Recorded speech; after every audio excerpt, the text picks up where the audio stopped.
শিয়ালকোটে প্রত্যাঘাত, পাকিস্তানের হামলার জবাবে ফের প্রত্যাঘাত করল ভারত। মুখ থুবড়ে পড়েছে পাকিস্তানের প্রতিরক্ষা ব্যবস্থা।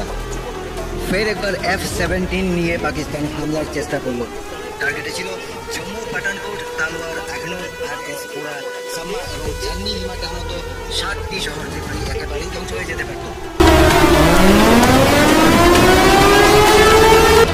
কিন্তু পাকিস্তানের এই F-16 নিয়ে হামলা ব্যর্থ করে দিল ভারতের এয়ার ডিফেন্স সিস্টেম সুদর্শন চক্র। এই সুদর্শন চক্র কেনার পর ভারতের প্রধানমন্ত্রী মোদীর বিরুদ্ধে বিরোধী দলগুলি অনেক অভিযোগ তুলেছিল। যাক, আমরা যাচ্ছি না সেদিকে, এখন রাজনীতির সময় নয়, এখন সবার আগে দেশ।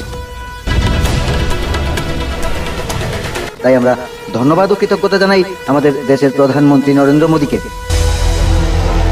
মোদীর কিনা এই সুদর্শন চক্র থাকার ফলেই কিন্তু আজ ভারতের 7টি শহর বেঁচে গেল পাকিস্তানের যে F-17 দ্বারা হামলার হাত থেকে।